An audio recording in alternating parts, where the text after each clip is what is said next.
जय हिंद प्यारे साथियों, आप सभी का फिर से विमल क्लासेस सिविल सर्विसेज के एजुकेशनल फाउंडेशन में स्वागत है। आइए प्यारे साथियों, आज के इस वीडियो लेक्चर में हम लोग बात करेंगे एनसीईआरटी ज्योग्राफी के पार्ट 5 के बारे में, जिसका नाम है महासागरों और महाद्वीपों का वितरण।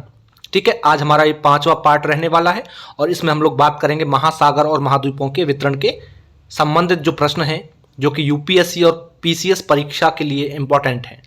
ठीक है, एनसीईआरटी पर आधारित प्रश्न हैं सभी के सभी, और सभी प्रश्नों को हम लोग जो है अच्छे तरीके से डिटेल में समझते हुए आगे बढ़ेंगे। और कोई डाउट होता है तो आप लोग हमें कमेंट सेक्शन में पूछ सकते हैं।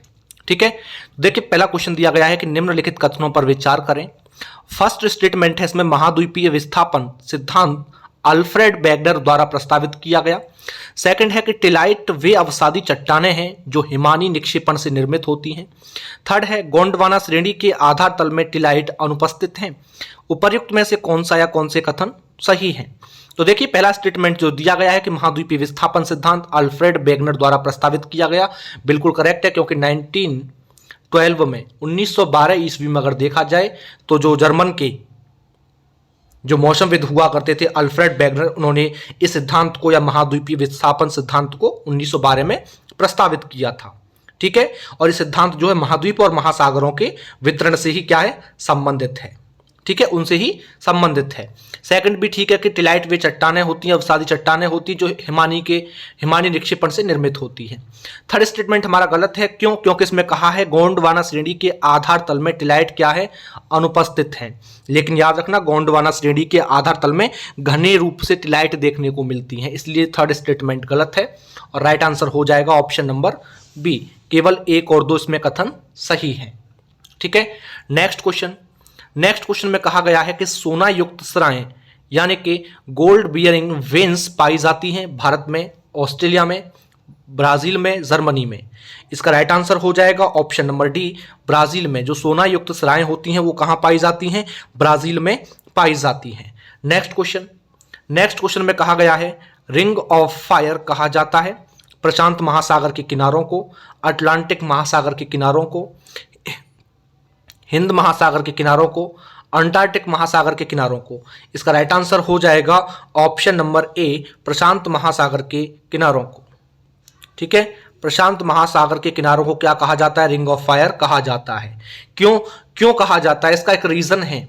जो प्रशांत महासागर के जो किनारे हैं, इनको सक्रिय ज्वालामुखी होते उनका क्षेत्र यहां देखने को मिलता है, और वही कारण होता है कि रिंग ऑफ फायर इसको हम लोग कह देते हैं। ठीक है, नेक्स्ट क्वेश्चन में कहा गया है कि सूची 1 को सूची 2 के साथ सुमिलित करें तथा कूट की सहायता से सही उत्तर का चयन करें। इधर दिया है Cocos plate, Nazca plate, Philippine plate, Fiji plate, और सूची 2 में है कि मध्यवर्ती अमेरिका और प्रशांत महासागर के बीच, एशिया महाद्वीप और प्रशांत महासागर प्लेट के बीच, दक्षिण अमेरिका व प्रशांत महासागरीय प्लेट के बीच, ऑस्ट्रेलिया के उत्तर पूर्व में। ठीक है, सुमेलित करना है इनको हमें जो है।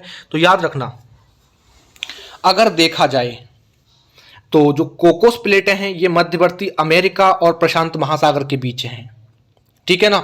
अगर हम लोग बात करें नज़का प्लेट की, तो नज़का प्लेट हैं दक्षिण अमेरिका और प्रशांत महासागरीय प्लेट के बीच।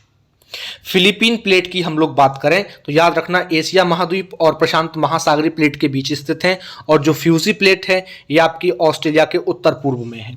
यानी ग्लोब पर ये प्लेटें देखोगे तो पृथ्वी के पूरे इतिहास काल में लगातार विचरण कर रही हैं। यानी कि वेगनर की जो संकल्पना थी कि केवल महाद्वीप गतिमान है, सही नहीं है वो संकल्पना, क्योंकि महाद्वीप एक प्लेट का हिस्सा है और प्लेट क्या है, वो हमेशा मूवमेंट में रहती है, चलायमान होती है। ठीक है, तो इसका जो कूट बन जाएगा वो बन जाएगा 1, 3, 2 और 4, यानी कि ऑप्शन नंबर ए इसका राइट आंसर हो जाएगा। ठीक है, ऑप्शन नंबर ए इसका राइट आंसर हो जाएगा। ठीक है, तो आज के 5वें पार्ट के हमारे 4 क्वेश्चंस इस चैप्टर में काफी इंपॉर्टेंट थे, जो कि प्रीलिम्स परीक्षा की दृष्टि से महत्वपूर्ण हैं, और उम्मीद करता हूं कि क्लियर हो गए होंगे। कोई डाउट है तो आप लोग कमेंट सेक्शन में हमें पूछ सकते हैं। ठीक है, तो चलिए फिर मिलते हैं अगले पार्ट में। आज के लिए इतना ही, धन्यवाद।